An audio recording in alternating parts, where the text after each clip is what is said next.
Hey everyone, thanks for tuning in to Test Tube Plus today. I'm Trace, and this is episode 3 of 5 in our series on volcanoes. Thanks for tuning in. If you haven't watched episodes 1 and 2 yet, you should go back and do that so you understand all of the different types of volcanoes and how those volcanoes erupt, whether they're explosive or oozy or whatever, and then you can know what we're talking about today when it comes to people of the ancient world and what they thought of volcanology, or, before it had that name.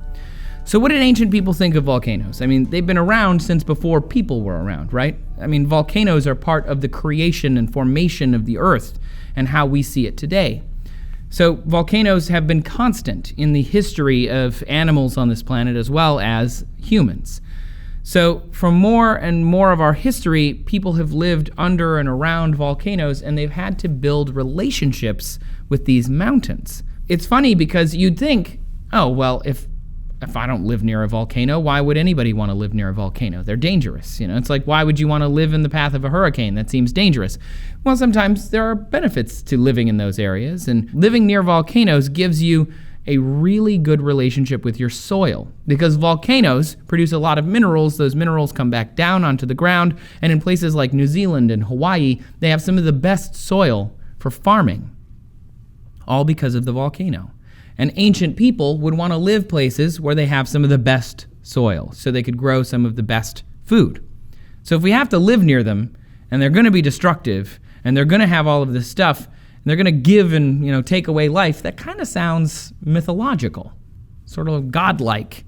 And that's sort of how a lot of ancient people saw volcanoes. In New Zealand, there was an ancient story that said there were two volcanoes, Taupo and Tongariro, and they were made in the belly of a giant fish. And there was another story that said the volcanoes were once ancient giants. So there were all these different mythologies to try and tell the stories of these volcanoes. Even in 1886, they used an eruption of these volcanoes to explain morality. That's right, 1886. So when we say ancient humans, we don't just mean ancient. I guess we also mean very modern humans. In Indonesia, a volcano erupted in 2014, and locals were wondering if it went off because people weren't following Islamic law strictly enough. People weren't praying enough. There was even a local legend that the volcano named Sinabung was guarded by the spirit of a woman with uncommon purity, so perhaps the volcano erupted due to littering and swearing too much while hiking in the volcano's vicinity. Some think that plagues that were talked about in the Bible were caused by volcanic eruptions happening somewhere. And these folktales may sound silly, but they exist everywhere. I mean, Mexico, Iceland, New Zealand, like all the corners of the earth, everywhere that you can find volcanoes, you'll find folktales about them, because those folktales are part of an oral history, an oral tradition, right? Ancient people would pass down what they'd learned from their ancestors. And their ancestors often learned things when major events would happen, and a volcano is definitely a major event. Now, we're not saying that the mythologies are correct, obviously. You can swear all you want when hiking, because, you're in the middle of the woods. Do what you want. But volcanoes are monstrous, they're scary, and they're sometimes deadly, and they dominate your skyline, so of course they played the part in the lives of ancient people. And most of the stories have to do with trying to explain the behavior of volcanoes and understand them as if each one were an individual, where they came from, why they erupt, and, ways to understand those eruptions so that you can predict them in the future. Some cultures saw volcanoes, or their local volcano, as a protector. Others saw them as a way to learn about themselves and teach morality. Scientists have started to look at those ancient stories and compare them to the evidence that they found, the physical evidence from those regions. And some of the myths and folklore are based on real volcanic events that have happened throughout history, and in some cases, the myth was more accurate than our history books of that region.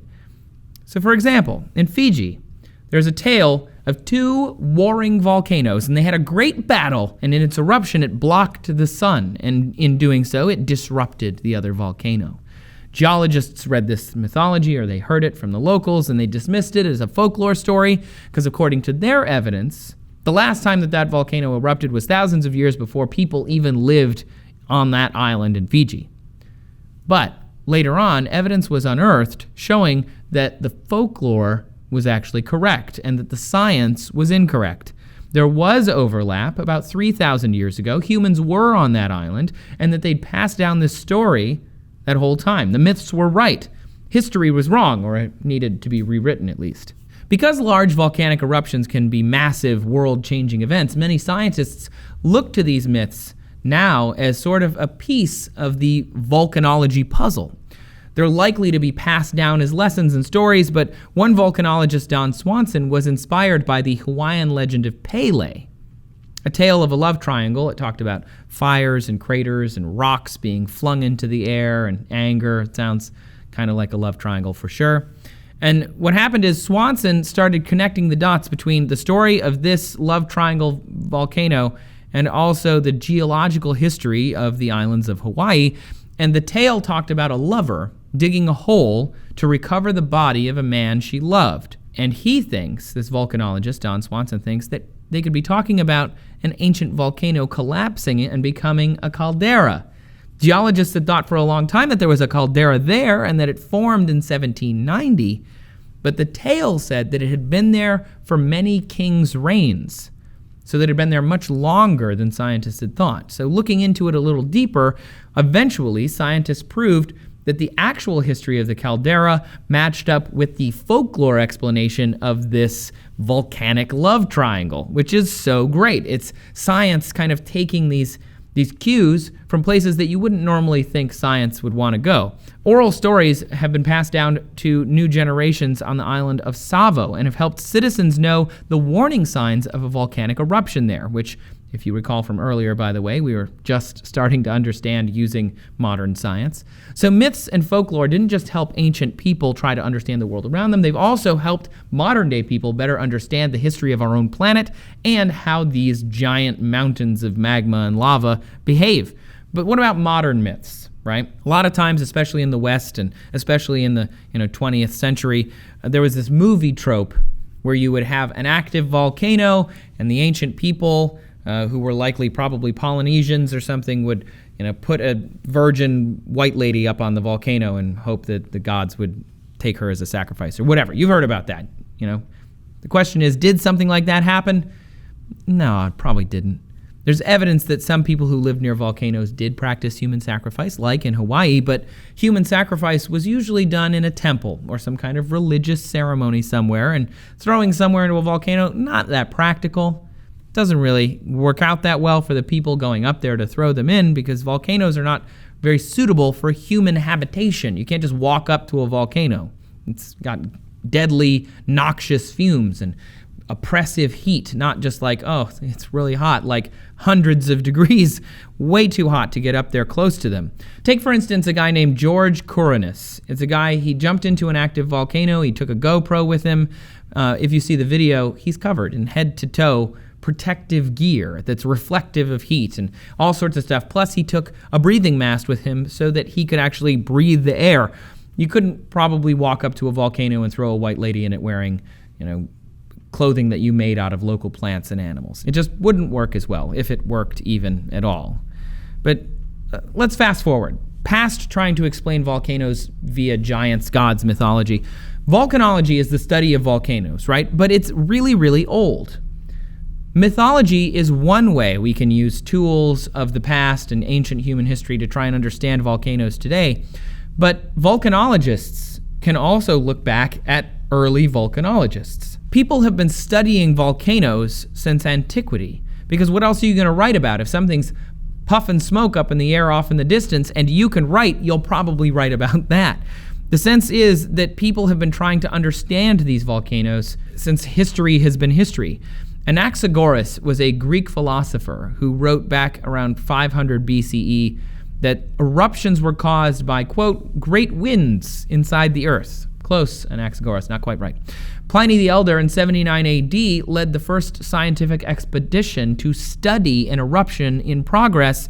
He went to Pompeii to investigate strange clouds around Mount Vesuvius, and he died, overcome by the ash. And Pliny the Younger wrote about his story and what this guy did. And actually, Pompeii is such an interesting story in general. I've been there. It's humongous. It's this giant city just covered in ash. And the people that were there had government buildings and records were kept. So there is this whole story of Pliny the Elder, who was part of kind of like the National Guard, if you will, of the Pompeii region. So they have this really incredible history. So look that up if you're interested. Take a read. It's great. You'll spend hours reading about it. Anyway, over time, more and more people became interested in studying these mountains and giving their thoughts and theories. And things that were ruled out was that the Earth was hollow and it was a planet full of fire, and we started to understand the history of the Earth because of that.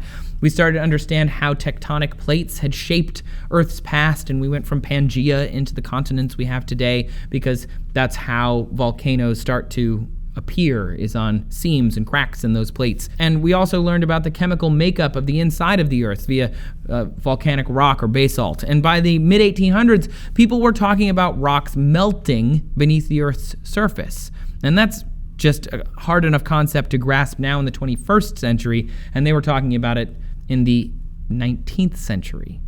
And of course, pressure is the culprit. We've talked about that earlier. And in 1841, the very first volcanic observatory was created to monitor and measure the activity of a mountain that is probably the most famous volcano that everybody in the West knows, Mount Vesuvius, the foot of which is Pompeii.